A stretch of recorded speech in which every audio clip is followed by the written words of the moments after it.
Good afternoon, ladies and gentlemen. Welcome to Once Upon a D20.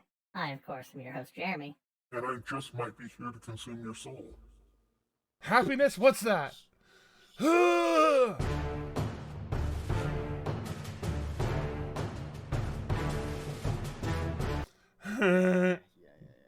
Hey. Howdy. Hi. How's it going? My name, as per freaking usual, is Mason. And usually I'm Jeremy. And this is the Once Upon a D20's beginner's course on Dungeoneering. Welcome, welcome, welcome. Today's episode is a little atypical from the ones you may have watched from our channel previously. We've been talking a lot about rules, talking a lot about kind of the basic principles of the game, specifically about character creation. And today, we are going to try to actually make a character before your very eyes, hopefully to help you guys out and kind of walk you through that process a little bit. Before we get into the actual character creation stuff, though, we are going to talk a little bit about pulling inspiration for the characters that you make, right? Specifically kind of building off of archetypes that you know. So the first thing we want you to know is when you're starting to build a character, it's entirely okay to start with something that you know, with something you're familiar with, and a concept that you've seen in a book or on film. It is okay to plagiarize your character, essentially. If you are going to find it fun, you're going to find it fun. No matter if it is as we are building a vanilla fighter, a human fighter for you today, no matter the jokes people say about them being boring, about them only having one trick, you can make them unique and actually fun and useful, not just a one-trick pony. So if you want to be, if you want to be Conan the Barbarian, the wager of war, the pillager of villages, right? You can really lean into that here, and anybody that gives you grief for being Conan, they're like, oh, so you're X character? Just smile Right? and nod. Yeah, like have a good time. That all being said, we're going to go ahead and get started on getting this character created. So as you guys should be able to see, on this side of the screen, you will note the D&D Beyond screen. So we have it here on the homepage for D&D Beyond. I have it shrunk down to a size that can best be called phone size. Something that you'll find very, very easily with D&D Beyond is it has a smaller phone size, a slightly about half screen size that's better for tablets, and then has a full screen size for if you're on a desktop. So it makes it really easy, and it transitions like if you're on a desktop like we are. I'm going to show you all real quick. If you click the wrong window. If you drag it out a little bit, it turns into the tablet size. If you drag it out a whole bunch, it turns into the desktop size. It tries to be very user friendly with all of this. So that's one of the things we really, really enjoy about D&D Beyond is the usability and the flexibility of the whole program. So if we go up here to the top right, click on the three little bars. First, you have to sign in, and then you get this whole list of things. And the quickest and easiest way to get to character creation, you go down to Tools, Character Builder, bam, you're on the character creation screen. So you have your character creation method. We're going to go standard. We're not going to use the show help text here because it's a little bit clunky, and that's what we're here for. We're here to help coach you through this, not a whole bunch of text. On this page, the home page of the character builder, you'll see a bunch of different sliders and a bunch of different things for you to check or not check. You'll also see there's an opportunity for you to put your character's name and an image in. You can randomize that name using fantasy name generators. I will say fantasy name generators is a great site, particularly if you're having a really difficult time knowing what you want to call your character. If you don't want to just randomize and just kind of do that over and over and over again, you can click on fantasy names generators, and that will lead you to a very extensive website that has a lot of different types of names that it can generate for you. Dwarf names, elf names, human names, orc names. Really just kind of boils down to what you want. They probably have it. Right here, I've used the randomizer to generate the name Goteg Burkhard and we're going to take away all the extra source material because right now we're trying to show you how to use it in its most basic format. So no homebrew, no Critical Role stuff, though we love Critical Role stuff, and none of the extra customizing options, leaving it on milestone advancement because right now that's kind of the in thing. The hit point type, we're not going to roll for hit points with this character right now. We're just going to use the average, which is half of the hit die plus 1 plus your Constitution modifier. So we talked about that before. We're just making sure to show it right here. Everything else we're going to leave there because we don't need to futz with it. Moving on to race. So for our vanilla fighter, we're going to be making this guy a human, right? Because that's kind of the classic archetypal fighter character, is kind of the human fighter. As you guys should be able to see, though, there are a fair amount of races available to you. Even just with the races from the player's handbook, the races available to the general public, people who haven't paid any money for anything with D&D, you'll have a fair number of races available to you, including Dragonborn, Elf, Dwarves, Halflings, Gnomes, things like that, which are all really cool. All have their awesome own flavors. But today we're going to be keeping it focused just on the human fighter. So when you look at it, you'll see obviously that humans maybe have the most boring of the racial options, as they only have 2. You know, knowing a different language other than the common language, is you could think of it as English if you're a native English speaker. And then they also have a +1 ability score increase to all stats, which is huge, but kind of, simple. So simple is what we're going for, and this is something that you can access for free on D&D Beyond, so we want to show you. Other races, if you enjoy D&D and keep playing, you will note that other races do have some abilities to them that will have more of what we call crunch or flavor, a little bit more kind of special texture to them, right? Humans are just kind of generally a little bit better at things, is kind of their whole racial Adaptable to all situations. Mason, what do we want to pick for Mr. Goteg's language? That's a good question. What good flavor do we want to give this guy? Let's go ahead and assume that we're using the Forgotten Realms setting, right? Because we are doing basic stuff today, and a lot of D&D's kind of adventures that they've made for 5th edition have been within that setting. For that reason, I'm going to say, let's go with Dwarvish. Let's go with Dwarvish. All right, a human fighter who knows Dwarvish. Moving on from there, let's go over to class. We already decided the class earlier. Let's go down to fighter. As you can see, it already shows you a bunch of stuff. If you have a player's handbook in your hand already, a lot of this you'll find, or all of this you'll find in there. You've got your fighting style that you get to choose, your second wind feature that you get right there at first level, and you don't have to worry about the rest of it because Action Surge and all that we'll cover in a few minutes. But right here at the top, there's a D10 hit die. When we go over to the ability scores, you're going to want to focus in either strength or dexterity as your primary abilities, and then your saves are strength and constitution that you are proficient in. Just really quick to clarify on those saves, because I do know sometimes players that I've played with get confused, and they're like, okay, so I have no other save, right? I just have strength and constitution because I am a fighter. You have proficiency in those 2 saves, so you'll get a boost to them. All other saves, you still have saving modifiers in those, so if someone asks you for a dexterity saving throw, you'll have something to add to that most likely. Hopefully. But these are the 2 that you'll get a boost to because of your class, right? Every other class has different saves that they also get a boost to based on their class. So before we move on to selecting the proficiencies and the fighting style for this fighter that we're making, let's jump over to the abilities tab, because what ability scores that we land on might depend on whether we want to go into the skills of acrobatics or animal handling or athletics or, perception, survival. Those are all options that we have, but let's find out what our ability scores are first.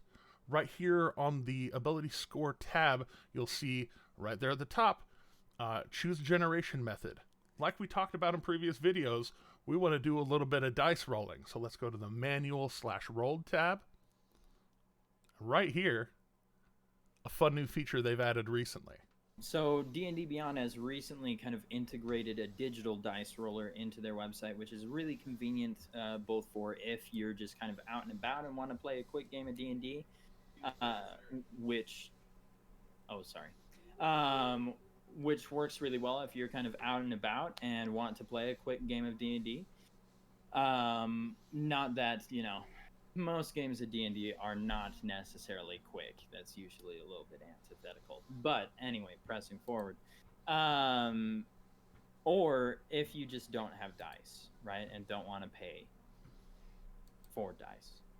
All right, so while Mason's been talking, we've started a bit of rolling. Right now we have a 12, an 8, a 15, a 13, an 11, and another 15.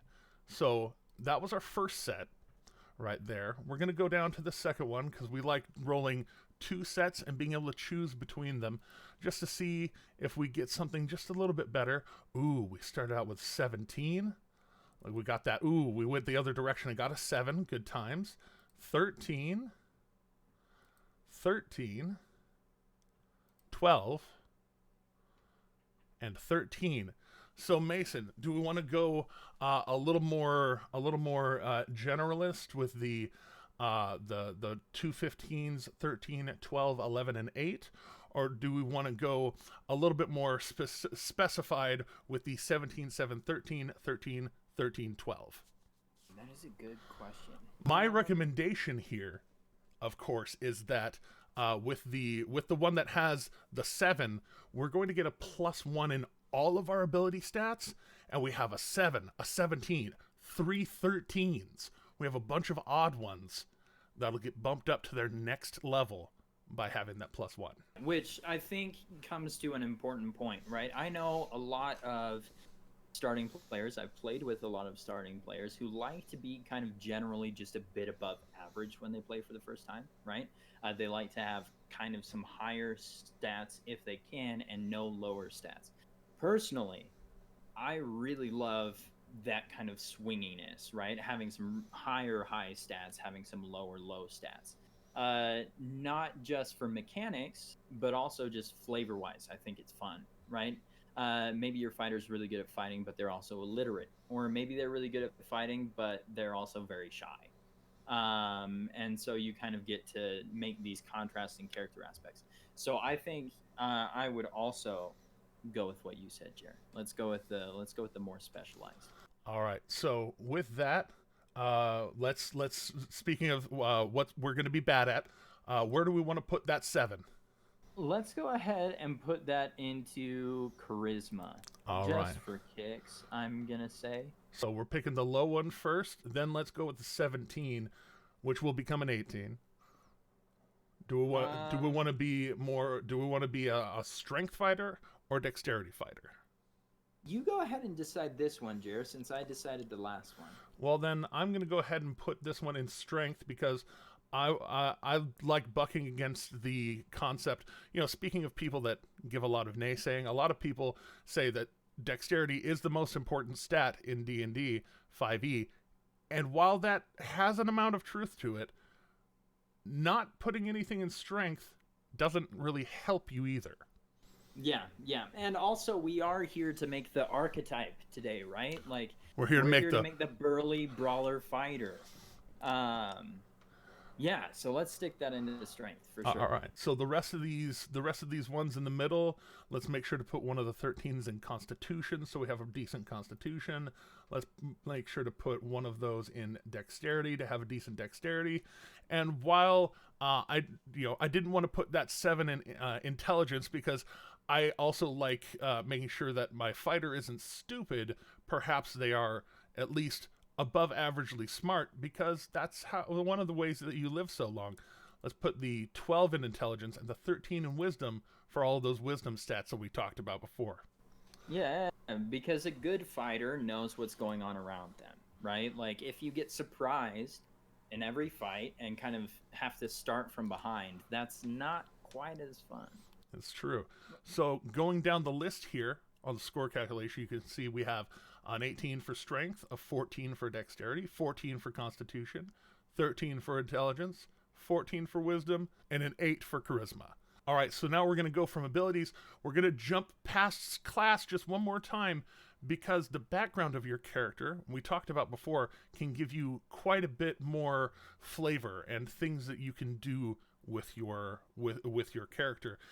It also automatically gives you at least 2 skills that you're proficient in, and so it helps you be able to kind of reverse engineer. Okay, where did I start? Now where am I now as I'm starting out my adventuring career? Some people will advocate just going ahead and picking your proficiencies and picking whichever ones they consider to be the most useful or optimized for you filling a specific role in the game. That's totally cool. That's totally fine. And if that's the route that you want to take, go for it, right? But I think both Jer and I do really enjoy kind of character-focused creation, if that makes sense. And going with your background first kind of helps you flesh out a little bit more of where they came from, so that you can go ahead and kind of have that informing those decisions that you're going to make back in your class. We are making the archetype, right? And so I would make an argument for the classic human fighter that folk hero would be the archetype. Let's go for a folk hero. That's a good easy one. And folk hero will give us animal handling and survival. That's one of the reasons we want to have a slightly higher wisdom. And then it gives you the automatic tool proficiencies in land vehicles. It also gives you the choice of 1 set of artisan tools. And that's one of the things that I love personally. My favorite and longest run character that I've run so far was a lore bard who also had the skilled feat, which let him have 3 artisan tools proficiencies extra, because the man had fabricate, and when you have a certain spell like fabricate, you can make something that you have. If you have proficiency in the tool set, you can just make the thing happen. That's some higher level learning. But just to let you know, tools are not useless. So They're really not. to make this folk hero at least somewhat interesting, let's give him smith tools so that he can upkeep his own stuff and maybe make more weapons or armor for himself. Plenty of blacksmiths throughout fantastic lands are former adventurers who have now, classic Skyrim, taken an arrow to the knee. Why don't you give us a quick rundown on the rustic hospitality feature? Every background kind of has a background feature, right? They'll give you some proficiencies, some tools, things like that. But then they also have one feature that sets them apart from the rest. Yours, if you are picking folk hero, is rustic hospitality. As the text says, since you come from the ranks of the common folk, you fit in among them with ease. You can find a place to hide, rest, or recuperate among other commoners, unless you have shown yourself to be a danger to them. They will shield you from the law or from anyone else searching for you, though they will not risk their lives for you. You gotta love that last little caveat by Wizards of the Coast, because during playtesting, so many people tried to use that for that, right? They're like, we're being hunted by a vampire, quick, young villager, defend me. Yeah, so that's why that's in there, is to keep you from throwing innocent NPCs just into the way of harm willy-nilly. One of the things that I love about these background features is that ones like this let you actually really get into that. If you don't have anybody else to play with and it's just you and a dungeon master, you can actually run a pretty compelling just one-on-one story, knowing that you have this rustic hospitality feature, that you've done something to ingratiate yourself to the locals, to perhaps other villages that may have heard tale of Goteg the bear slayer, who repelled a bear attack from a farm and saved a kid, and he ripped his head off. Well, it didn't happen exactly like that. Yeah, but that's what I heard. Stuff like that. That gives the DM some fodder, that gives you some flavor, and it helps you really create a really compelling story. There are suggested characteristics like your personality traits, your ideals, your bonds, and your flaws that are all inherent to the background that you chose. But, and I really want to stress this point, those are suggested, not the ones that you have to choose from. So if your character or your idea for your character doesn't fit inside of each of those molds, make sure you say, all right, I want to change it.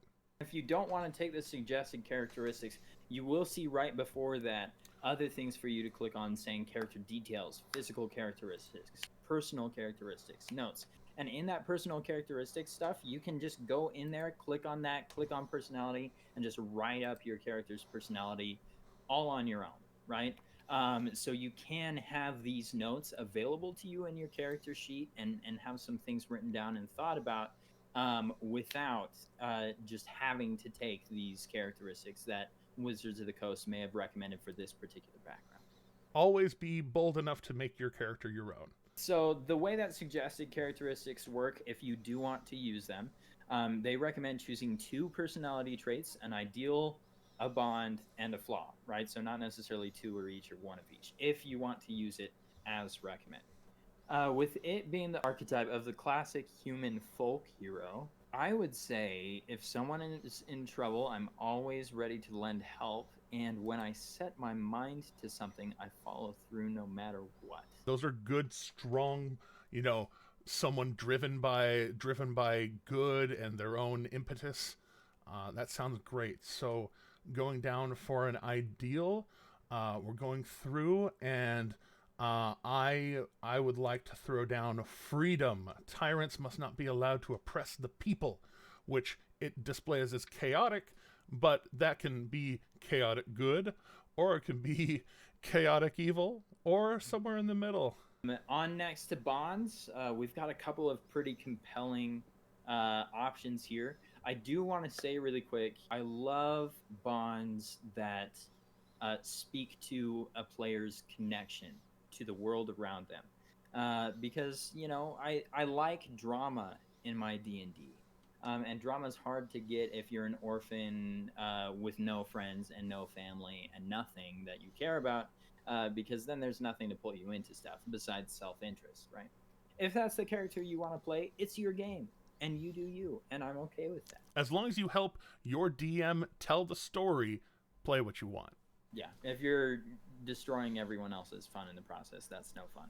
Anyway, so this all being said, I do love number 3, particularly with the if someone is in trouble, I'm always ready to help kind of personality trait that we picked earlier. And then the tyrant ideal, the anti-tyranny ideal. Yeah, Absolutely. Proud noble once gave me a horrible beating, and I will take my revenge on any bully I encounter. Done easy. Great. Now we have kind of maybe a traumatic moment from which we're kind of pulling this theme, right? This beating from the noble. Which means your DM can either make it the local noble where you are now, or it might have been where you first grew up once upon a time and you got that beating and you got exiled, and all sorts of things. There's all sorts of things that can come from you making a very simple and dramatic choice. So going down into the flaws, let's feeding off of those, the very first one is pretty strong. The tyrant who rules my land will stop at nothing to see me killed, and that goes that flips right onto the rustic hospitality feature of people are gonna shelter you from the law, but as long as they're not actually gonna get killed for it. So just gonna look over the rest of them real quick.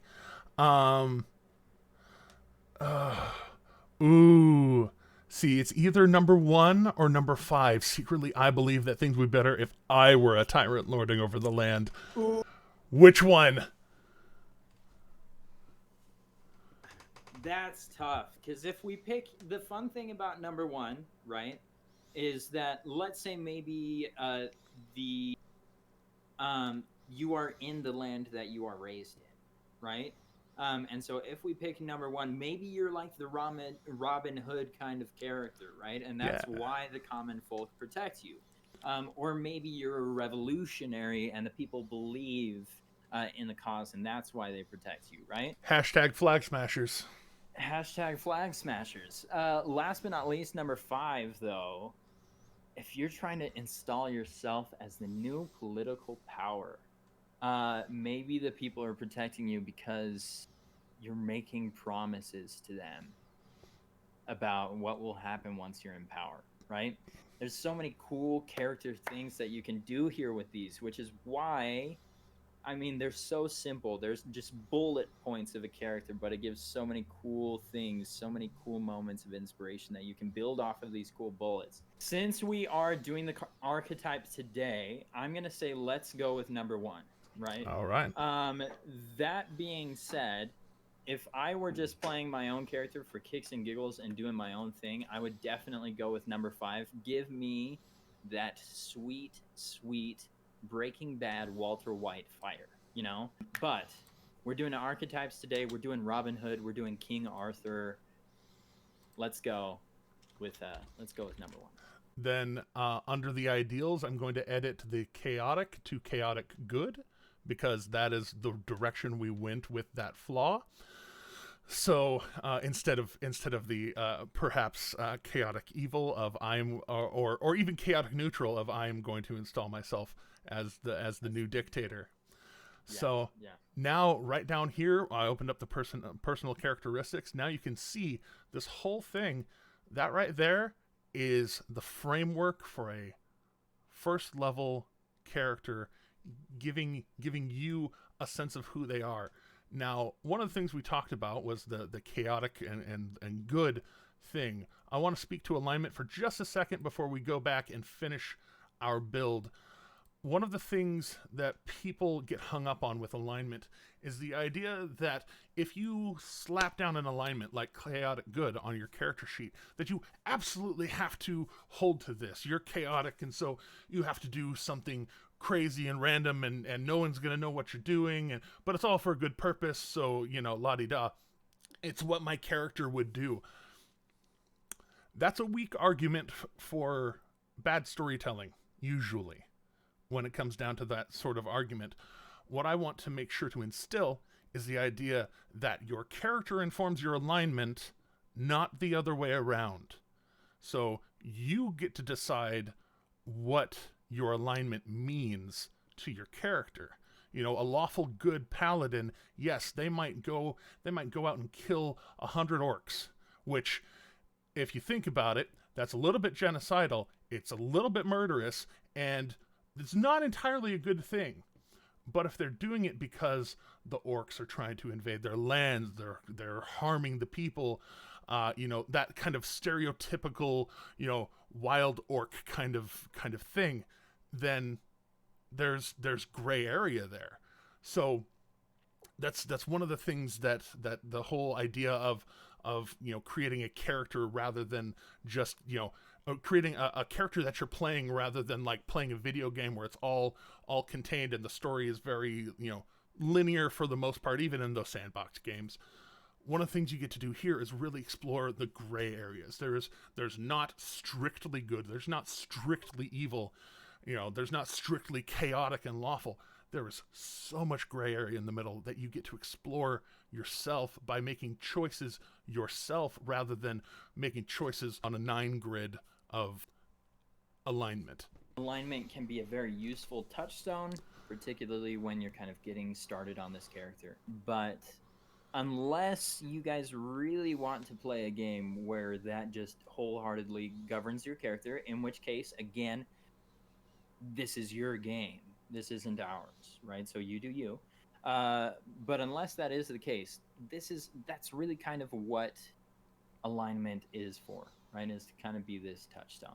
And also, I would say, a little bit to kind of divide up the monsters that you're going to be fighting a little bit, right? While there is a ton of gray in your character, there may not always be a ton of gray in the world that they exist in, where there are literal devils and angels, right? Where there are absolute goods and absolute evils.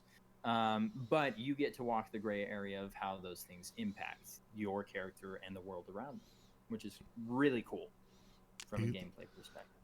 Exactly. So let's back over to tab number 2. Let's finish up our class features, as we already have the animal handling and survival traits from Folk Hero. What do we want to fill in with our last 2 skills?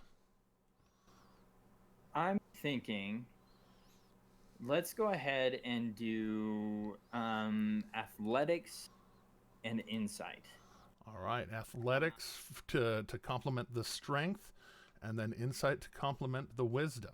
Because, kind of the archetypal human folk hero fighter is both strong and, very capable as an athlete, and also good at kind of understanding the people around them. Now for the fighting style, because we are going with the strength build, but we are also going for an archetype. I think we're going to build kind of the what is referred to as sword and board, which is sword in one hand, shield in the other. Our adventurer is going to be adventuring alongside other people, so we're going to want to take that protection feature, which when you see when a creature you can see attacks a target other than you within 5 feet of you, you can use your reaction to impose disadvantage on the attack roll as long as you've got a shield on. So you can use your reaction to help out a bunch of people just by being on the front line, being in front of them. Somebody tries to attack, your wizard buddy or your archer buddy next to you. You just throw your shield in the way, make it a lot harder to hit them. This is the classic Captain America fighting style right here. And then last but not least, with your character, right, with the fighter, at first level, you get second wind, right? We've all seen the movies, we've all read the stories where the fighter kind of comes from behind to take the lead, right? They're on their hind legs, they're getting pummeled, they're getting beaten, they're Rocky against Apollo Creed, right? And then out of nowhere, they get their second wind. This game mechanic makes it so that you can use a bonus action. We will explain what actions, bonus actions, and reactions are in a later video, but you get to use a bonus action during a fight to regain hit points equal to 1 10-sided die plus your fighter level. So at first level, maximum capacity of hit points regained is 11. When you use this feature, you must finish a short or long rest before you can use it again. Which we will also cover in future videos, the short and long rest mechanics. Let's move on, lastly but not leastly, for this first level build, down to equipment. Now, down here you'll see that for the starting equipment, you can either choose the equipment that you get or to roll some gold to make your own stuff. Now, I want to stress this very, very heavily. The gold thing is fine. The equipment thing is better. Almost always, mathematically, it just works out much better in your favor. Trust me, just ignore the gold option. So, with our strengthy boy, we're going to want to go and probably put some chainmail on him, which is heavy armor. It gives you a static 16 to your armor class, which that plus your shield, which gives you a +2, gives you a very tanky 18 armor class at level 1. Lots of fun. Highly recommend it. Absolutely. Particularly at level 1, when a lot of your enemies that you're fighting will have 11, 12, 13, 14 armor classes, right? So kind of for some comparison of how much higher your guys' are. Moving down, for martial weapon and shield, what do we want to give this gentleman for his martial weapon? Let us give unto this character a long sword, since we are doing that classic archetype, There are a lot of different kinds of swords that you guys will encounter on here, right? There's a great sword, and there's a short sword, other things like that. The long sword is kind of that classic Excalibur size, Now, the point below has a light crossbow and 20 bolts or 2 hand axes, whereas normally I would like a light crossbow for a little more of that ranged attack kind of stuff. One of the weaknesses to that is that when you are a sword and board character, you really only have 1 extra hand to use and your shield. And a light crossbow takes 2 hands to use. So we're going to take the 2 hand axes so that if he needs to make a ranged attack right at the beginning, he can pull out a hand axe, try and throw it, and then close the distance to get up on somebody. It's also useful if your person ever loses their sword or gets disarmed in some fashion, they can really quick pull out a hand axe and continue the fight.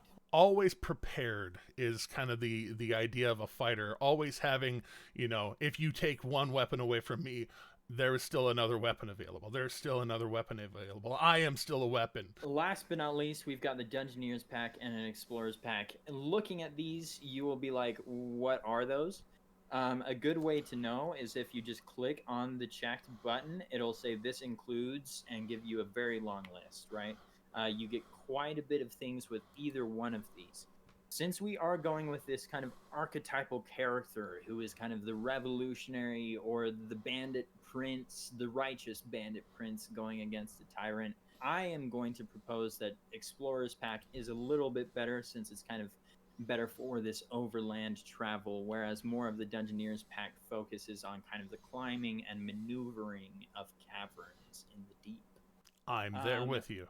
Then the very last choice we have on this list, other than making sure that we have our shovel, our iron pot, our common clothes, and our pouch with 10 gold in it, is the Artisan Tools, which we already chose earlier what he was good at.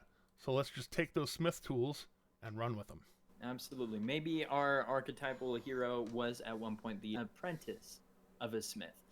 Maybe he was the apprentice of the smith at the castle and started a forbidden love with the princess or something like that. And that's why he gets beaten and is supposed to be killed.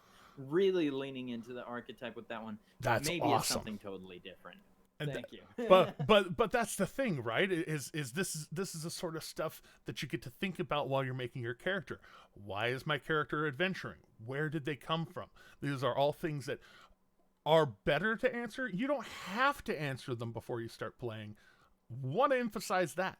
But having those things kind of in the back of your mind at all times so that you can really try to have a fun character that you can really dive into and have fun with. That's what you really want to have.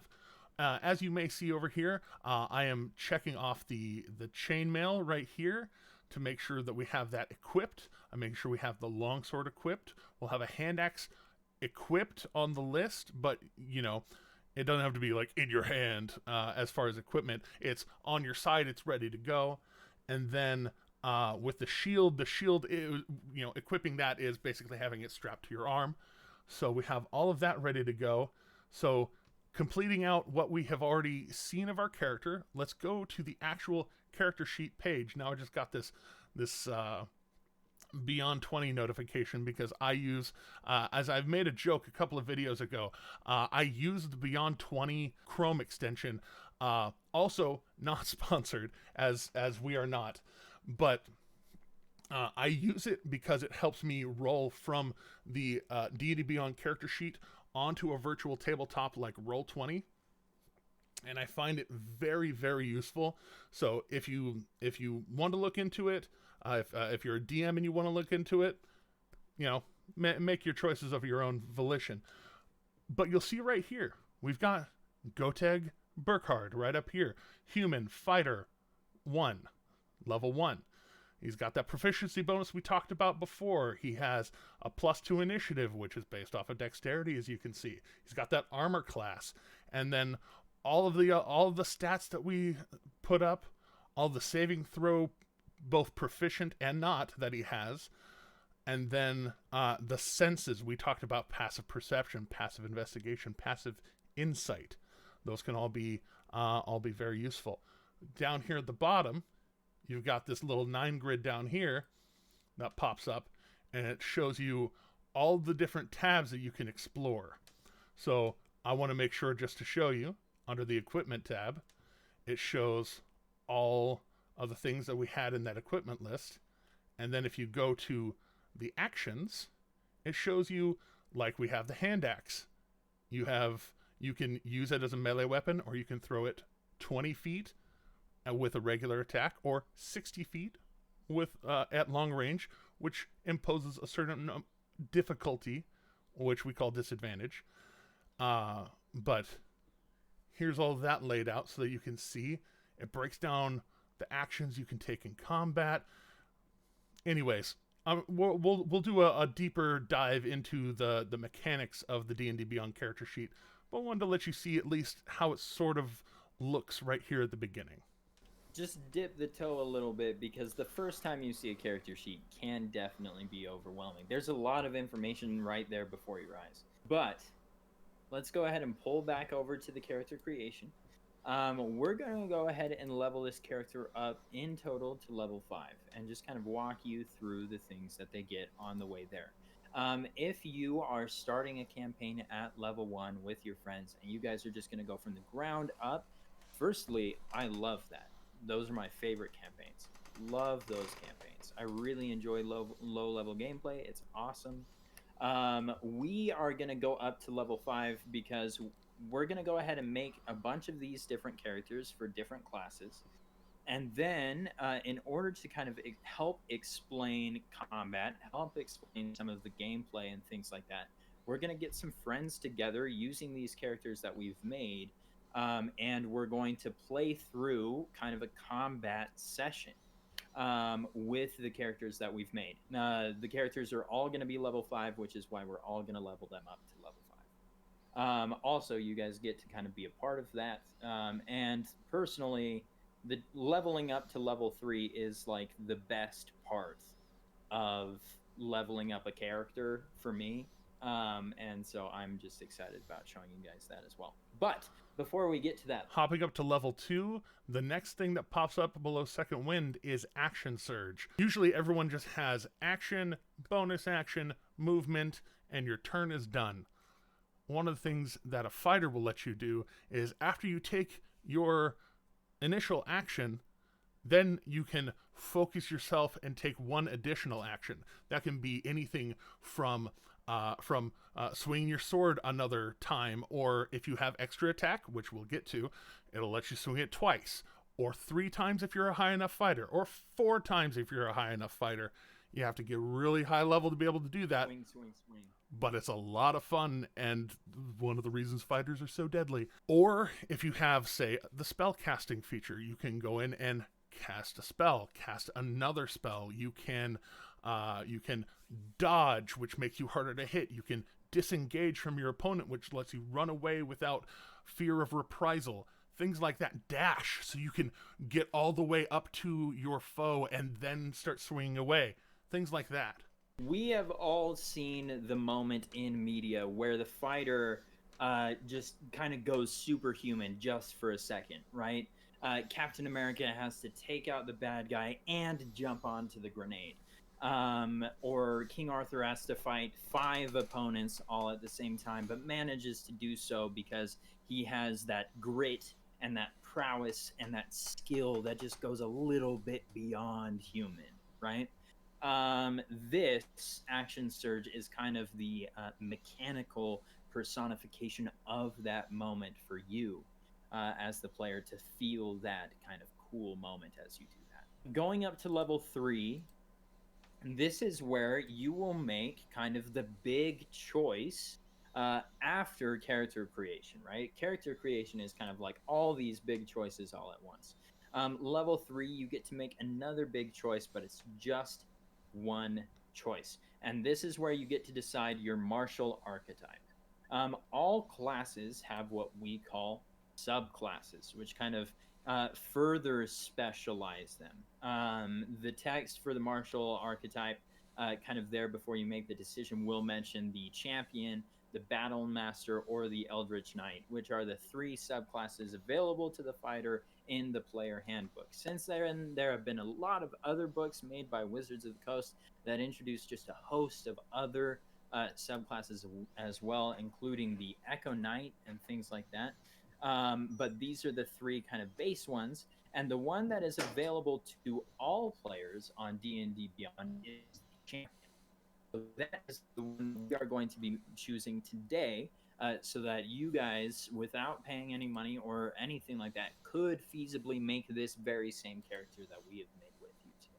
The ability that choice gives you as a champion is the improved critical feature. Now, I'm sure most of us have heard in some sort of popular media the idea of a nat 20. You roll a nat 20. What is that? Well, here in Dungeons and Dragons, when you roll a d20 in combat as an attack, a natural 20 is an automatic hit. It's an automatic success, and a critical hit can give you extra damage. It can give you all sorts of things depending on what you have equipped and what type of fighter that you are.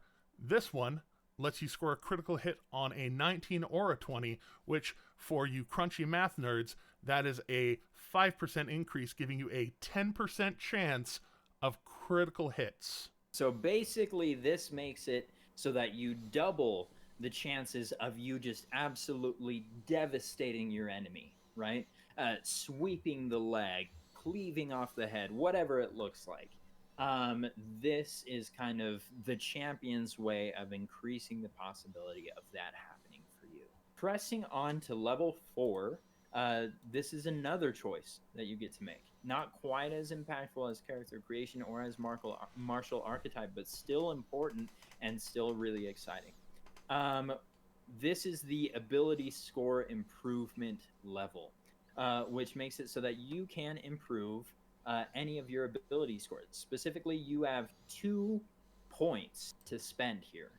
You can increase one of your ability scores by 1 and another one by another. So you can make a 17 into an 18 and a 13 into a 14.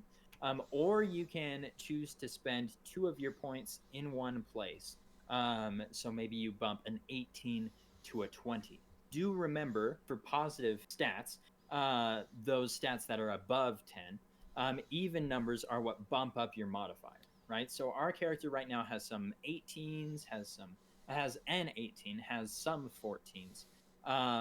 So in order to bump up strength, we would have to get that to 20. So we would have to put 2 of those points into strength. Do we have any odd skills, Jer? I'm forgetting off the top of my head. The only odd skill we have is intelligence. I believe that's what we put at a 13. Let's go and reference that real quick, really easily over here on our character sheet. Yep. Intelligence started at a 12 and got bumped up to a 13. So since we just have 1 in odd, right, really at the end of it, we'd only be bumping up that intelligence, whereas if we just kind of consolidate 2 and put them into one of our stats, we will guaranteed be able to bump up maybe one of our more focal abilities. So with that being the case, what do you think, Jer? Shall we bump up strength to a 20 and just make our fighter an absolute master of the sword? Let's make this man's a unit. So we're going to go ahead and dump those 2 ability scores into strength, thereby bumping up our capacity with the longsword, our athletic skill, our capacity to lift things, whatnot. Really quick, just as a side note, there may be people out there saying, hey, but what about this text at the bottom that says that instead of doing that, I can use the optional feats rule, forego this, and take a feat of your choice instead. First and foremost, just want to say, as it says there, that is optional. And you can check in with your Dungeon Master on whether or not you guys do that. Also, we are making kind of the classic fighter today, so we're not going to be using that feat at this point. And we will be having a video coming out in the future explaining what exactly feats are and how they break the rules to your advantage. But for today, we're going to go ahead and put those 2 points into our strength. Level 5. We talked about it earlier, and we'll reference it again very soon when we bring this fighter out onto the battlefield. The extra attack feature. For martial classes such as the fighter, the monk, and the paladin, at level 5, you get extra attack. When you take the attack action, instead of making a single attack, you get to swing twice. One of the things that lets you do, of course, is swing your sword twice in this case, or you can try and swing your sword and then grapple the character so that they can't go anywhere. So you slash at them, and then maybe you drop your sword and you grab onto them, make sure they can't leave.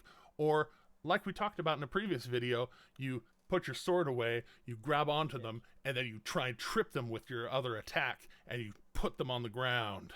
This makes it so that you can, hit twice, or utilize some of those tasty, texture-filled other attacks that are available to all characters, but that the fighter, because of their unique skill set, is maybe especially capable of utilizing. So, guys, we have gone through and made a 5th level fighter together. We hope that this was useful for you, and as we said, we are going to be doing this with with more of the classes, and we are going to be setting up a fight that we will go ahead and play for you guys online with the characters that we make. We hope this was useful to you guys, and we hope that you're excited for that. We are excited to bring it to you. Until next time, of course, keep going. And watch out for dungeons out there.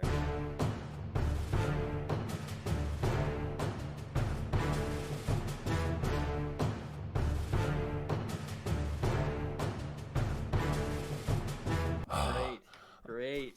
I like this stuff. Yeah, man, that was good. Even just, I know, like we said, it's the vanilla fighter, you know. But man, if that character, like, just talking about it, I was like, oh, I wanna play that campaign now, right? I have a feeling Gotek's gonna be your boy. Yeah, I was like, holy cow, like, oh, the possibilities here, right? Yes. Yeah. That's got some like. That's got some real Matt Colville flavor on it too, right? Of like the kind of the political maneuvering of the PC, right? Fighting for the homeland and whatnot. Yeah, it's so good. Right there. It's Nom tasty nom stuff. nom nom nom.